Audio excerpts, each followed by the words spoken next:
اعوذ باللہ من الشیطان الرجیم بسم اللہ الرحمن الرحیم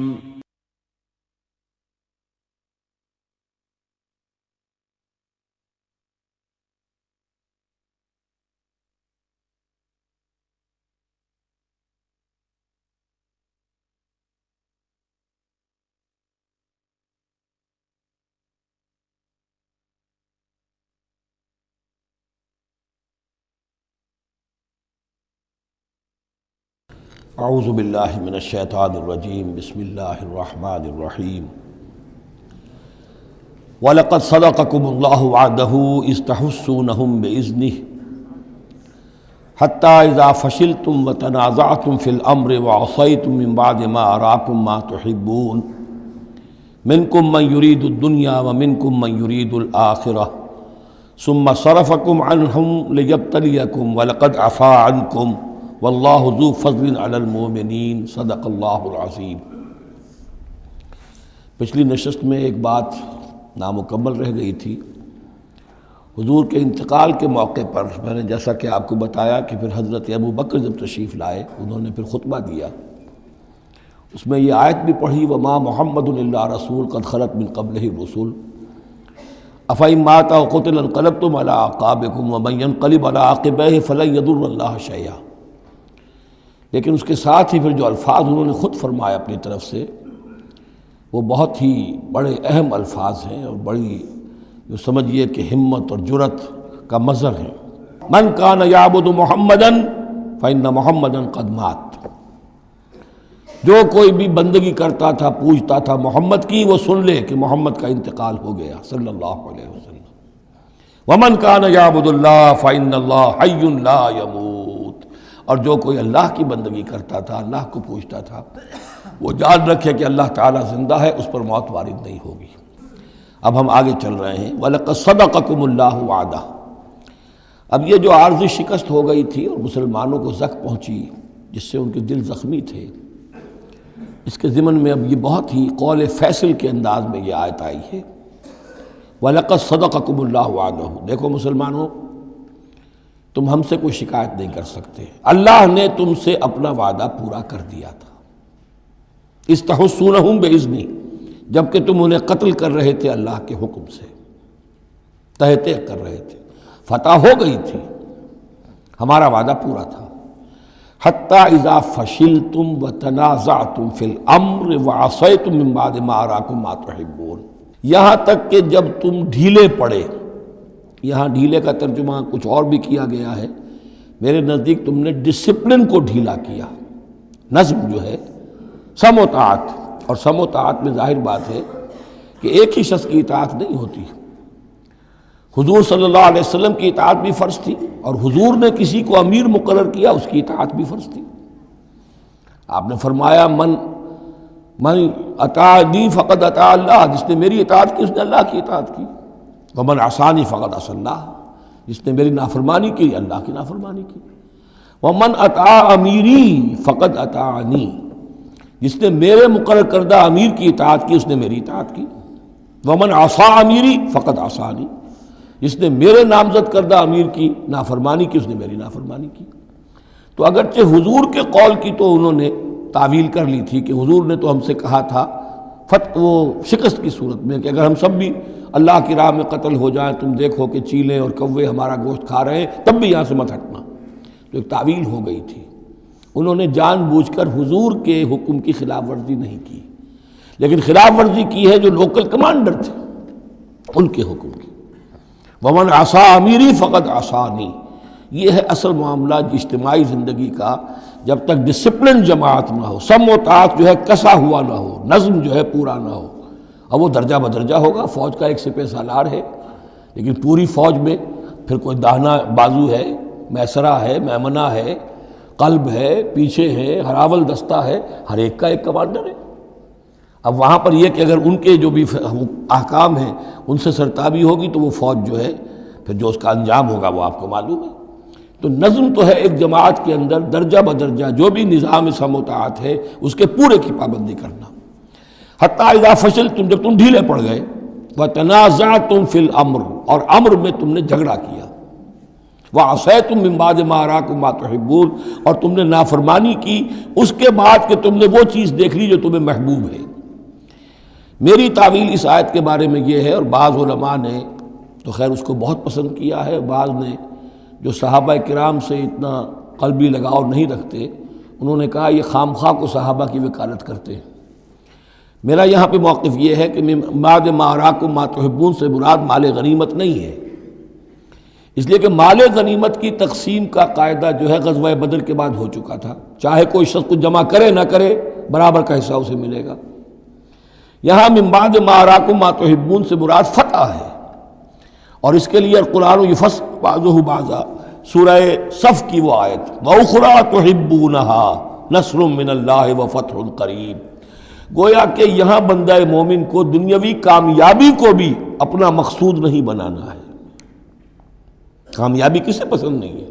مقصود نہیں، مقصود ہے اللہ کی رضا جوئی اور اپنا فرض ادا کرنا، مقصود یہ رہے، باقی کامیابی ہو ناکامی ہو جو کچھ بھی ہو اللہ کی مرضی ہے، اللہ کی حکمت ہے، اللہ کب فتح لانا چاہتا ہے وہ بہتر جانتا ہے۔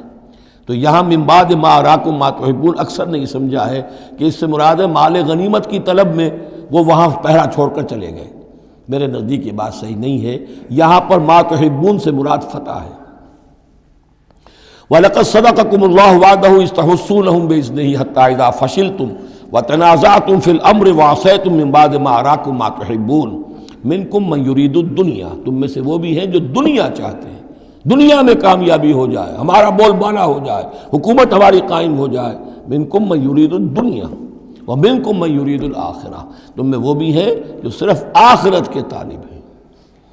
ثم صرفکم عنہم، تو گویا کہ تم ہم سے شکایت نہیں کر سکتے، کوئی شکوہ نہیں کر سکتے، لیکن جب تم نے یہ کام کیا حتی اذا فشلتم وتنازعتم فی الامر وعصیتم من بعد ما اراکم ما تحبون، اس کے بعد فرمایا ثم صرفکم عنہم لیبتلیکم، پھر اللہ نے تمہارا رخ پھیر دیا ان کی طرف سے۔ پہلے تو یہ تھا کہ وہ بھاگ رہے تھے اور تم ان کے پیچھے ان کا تعاقب کر رہے تھے، اب وہ الٹا معاملہ ہو گیا کہ اب تم پیچھے اپنی جان بچانے کے لیے ادھر ادھر جا رہے ہو۔ لیبتلیکم، تاکہ تمہیں اور ابتلا میں مبتلا کرے، امتحان اور لے تمہارا۔ وَلَقَدْ عَفَا عَنْكُمْ، لیکن ساتھ ہی معافی نامہ بھی ہے، اللہ تمہیں معاف کر چکا ہے، جو بھی خطا ہو گئی ہے، جو بھی غلطی ہو گئی ہے، کسی سے ہوئی ہے، اللہ نے معاف فرمایا۔ وَاللَّهُ ذُو فَضْلٍ عَلَى الْمُؤْمِنِينَ، اور اللہ تعالیٰ اہل ایمان کے حق میں بہت فضل والا ہے۔ اِذْ تُصْعِدُونَ وَلَا تَلْوُونَ عَلَىٰ أَحَدٍ، جبکہ تم چڑھے جا رہے تھے پہاڑ پر، کوہ احد پر جان بچانے کے لیے، وَلَا تَلْوُونَ عَلَىٰ أَحَدٍ، اور پھر کسی کی طرف مڑ کر نہیں دیکھ رہے تھے، وَالرَّسُولُ يَدْعُوكُمْ فِي أُخْرَاكُمْ، اور رسول صلی اللہ علیہ وسلم پکار رہے تھے تمہیں تمہارے پیچھے سے۔ بھگدڑ جب مچ جاتی ہے تو صورت یہ ہو جاتی ہے۔ حضور کے گرد تو آ گیا تھا، نرغہ کر لیا گیا تھا، اور یہ کہ بعض صحابہ نے اپنے جسموں کو ڈھال کا کام، یعنی ڈھال کے طور پر استعمال کیا ہے، تب حضور صلی اللہ علیہ وسلم کو وہ بچانے میں کامیاب ہوئے ہیں۔ ویسے تو بچانے والا اللہ ہے، لیکن جو وسائل دنیاوی ہیں اس کے اعتبار سے۔ فَأَصَابَكُمْ غَمًّا بِغَمٍّ لِكَيْ لَا تَحْزَنُوا عَلَىٰ مَا فَاتَكُمْ، پھر اللہ تم پر غم کے بعد غم مسلسل ڈالتا رہا تاکہ تم غمگین نہ ہوا کرو اس پر کہ جو تم سے تمہارے ہاتھ سے جاتا رہے، وَلَا مَا أَصَابَكُمْ، اور نہ اس تکلیف پر کہ جو تم پر پڑے۔ یعنی رنج سے خوگر ہوا انسان تو مٹ جاتا ہے رنج۔ آدمی کو اگر کبھی اتفاقاً ہی کوئی رنج ہوتا ہو ایک، تو وہ رنج کا اثر بہت رہے گا، لیکن جب یہ ہے کہ پے بپے رنج آ رہے ہوں، اور سب سے بڑا رنج جو آیا وہ حضور کے انتقال کی خبر جب اڑ گئی، تو اپنے تن بدن کا تو ہوش ہی نہیں رہا کہ کسی کو کیا زخم لگا ہوا ہے، اور خود اس کا کوئی بازو کٹا ہوا ہے۔ اس طریقے سے اللہ تعالیٰ نے ان کے جو اس وقت کی کیفیت تھی اس میں ایک تخفیف پیدا کر دی۔ واللہ خبیر بما تعملون، اور اللہ تعالیٰ باخبر ہے اس سے جو تم کر رہے تھے۔ ثم انزل علیکم من بعد الغم امنۃ، پھر اس غم کے بعد اللہ تعالیٰ نے تم پر ایک اونگ، نیند سی طاری کر دی، نعاسا امنۃ نعاسا یغشا طائفۃ منکم، کہ جو تم میں سے ایک گروہ کے اوپر جو ہے وہ طاری ہو گئی۔ اور یہ نیند جو آتی ہے یہ اطمینان قلب کا مظہر ہوتی ہے، کہ جیسے اب سب کچھ انسان نے بھلا دیا اور یہ کہ ایک اس کی کیفیت جو ہے ہو گئی ہے، تو یہ اللہ کی رحمت کے طور پر ہوا۔ وَطَائِفَةٌ قَدْ أَهَمَّتْهُمْ أَنفُسُهُمْ يَظُنُّونَ بِاللَّهِ غَيْرَ الْحَقِّ، البتہ ایک گروہ ایسا تھا کہ جنہیں اپنی جانوں کی پڑی ہوئی تھی اور وہ اللہ کے بارے میں ناحق گمان کر رہا تھا، ظن الجاہلیہ، جہالت والے گمان کر رہا تھا. یعنی اگر کوئی بچے کھچے منافقین بھی رہ گئے تھے عبداللہ ابن ابی کے 3 سے آدمیوں کے جانے کے بعد، اگر کوئی 2-4 ہوں تو ان کا حال یہ تھا کہ اس وقت انہیں اپنی جانوں کے لالے پڑے ہوئے تھے. جب یہ کیفیت ہو تو وہ اون کیسے آئے گی؟ تو ان کا تو حال یہ تھا کہ ان کے دل میں وسوسے آ رہے تھے کہ اللہ نے تو مدد کا وعدہ کیا تھا، وہ مدد تو پھر جھوٹی ہو گئی، بات تو اللہ کا جو ہے اللہ کی بات سچی ثابت نہیں ہوئی. ظن جاہلیت ان کے دماغوں میں پیدا ہو رہا تھا. وطائفۃ قد اہمتہم انفسہم، انہیں اپنی جانوں کے لالے پڑ گئے. یظنون باللہ غیر الحق ظن الجاہلیہ، وہ اللہ کے بارے میں گمان کر رہے تھے ناحق، جو کہ جاہلیت کا ظن تھا. یقولون حل لنا من الامر من شیء، اور وہ کہہ رہے تھے کہ ہمارے لیے بھی کوئی اختیار میں حصہ ہے یا نہیں. ہو سکتا ہے یہ وہ لوگ ہوں جنہوں نے اس وقت بھی مشورہ دیا تھا کہ جیسے حضور کی رائے تھی کہ مدینے کے اندر ہی محصور رہ کر جنگ کی جائے، ہماری بات نہیں مانی گئی تو ہمارا بھی کوئی اختیار ہے کہ نہیں، ساری بات محمد کی چلے گی صلی اللہ علیہ وسلم. یہ بھی جماعتی زندگی میں ہوتا ہے، انسان جو ہے پسند نہیں کرتا، ہر شخص چاہتا ہے میری بات بھی ہو، میری بات کو بھی مانا جائے، میری رائے جو ہے وہ بھی چلے. آخر ہم سب اپنے امیر کی رائے ہی مانتے رہیں، کیسے ہوگا؟ تو حل لنا من الامر من شیء، وہ ہمارے بھی اختیار میں کچھ ہے یا نہیں، ہمارا بھی کوئی اختیار ہے کہ نہیں. قل، کہہ دیجئے ان الامر کلہ للہ، امر اور اختیار تو کل کا کل اللہ کے لیے ہے. یخفون فی انفسہم ما لم یبدون لک، اے نبی یہ اپنے دل میں وہ بات چھپا رہے ہیں ما لا یبدون لک، جو آپ پر ظاہر نہیں کر رہے. ان کے دل میں کیا ہے اب اللہ کھول کر بتا رہا ہے. یقولون لو کان لنا من الامر شیء، یہ کہہ رہے ہیں کہ اگر ہمارا اختیار چلتا، ہماری رائے مانی جاتی، ہمارے مشورے پر عمل ہوتا، ما قتلنا ہا ہونا، تو ہم یہاں قتل نہ ہوتے، یعنی ہمارے اتنے لوگ یہاں پر شہید نہ ہوتے. قل، اے نبی ان سے کہیے لو کنتم فی بیوتکم، اگر تم سب کے سب اپنے گھروں میں ہوتے، لبرز الذین کتب علیہم القتل، تب بھی جن لوگوں کے حق میں اللہ کا فیصلہ ہو چکا تھا کہ وہ قتل ہوں، وہ تو کشا کشا میدان میں پہنچ جاتے، الی مضاجعہم، جو بھی ان کے کھیت رہنے کی جگہیں تھیں اللہ کے علم میں انہیں وہاں پہنچ جانا تھا. یہ تو اللہ تعالیٰ کے فیصلے ہوتے ہیں، تمہاری تدبیر سے اس کا کوئی تعلق نہیں. جن کے لیے یہ طے تھا اللہ کے علم میں، اللہ کی مشیت میں کہ انہیں یہ جو خلعت فاخرہ ہے، شہادت کی پہنانی ہے، وہ آتے خود بخود پہنچ جاتے، گھروں سے نکل کر آتے کشا کشا. وَلِيَبْتَلِيَ اللَّهُ مَا فِي صُدُورِكُمْ، اور یہ تو اللہ تعالیٰ اصل میں جھان پھٹک کر رہا ہے جو تمہارے دلوں میں ہے، اس کی ابتلا کر رہا ہے، آزما رہا ہے. وَلِيُمَحِّصَ مَا فِي قُلُوبِكُمْ، اور تاکہ وہ بالکل پاک اور خالص کر دے جو کچھ تمہارے دلوں میں ہے. وَاللَّهُ عَلِيمٌ بِذَاتِ الصُّدُورِ، اور اللہ تعالیٰ سینوں کے اندر کی مخفی باتوں کو بھی جانتا ہے. ان الذین تولوا منکم یوم التقى الجمعان، وہ لوگ کہ جو میدان جنگ سے چلے گئے اس دن جس دن کی 2 جمعیتیں ایک دوسرے کے مقابلے میں آئیں. یہ تذکرہ ہو رہا ہے کچھ ایسے حضرات کا کہ جو جنگ کی جب شدت ہوئی تو وہ جان بچانے کے لیے جیسے کچھ لوگ کوہ احد پر چڑھے تھے، وہ ذرا اس سے آگے بڑھ کر میدان ہی سے فرار کر گئے.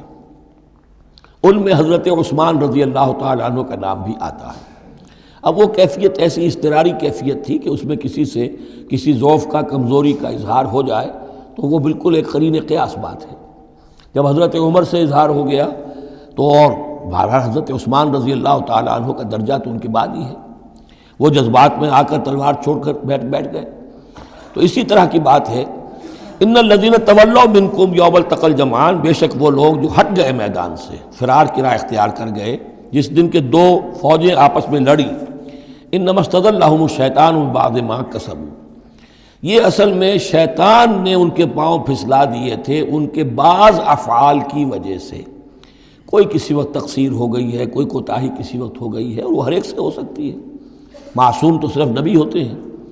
اس کی وجہ سے شیطان کو پھر موقع مل جاتا ہے کہ کسی موقع پر وہ اڑنگا لگا کر اس شخص کو، خواہ وہ کتنا ہی نیک ہو اور کتنا ہی صاحب رتبہ ہو، پھر یہ کہ کہیں کسی جگہ پھسلا دے. وَلَقَدْ عَفَا اللَّهُ عَنْهُمْ، اللہ انہیں معاف کر چکا ہے.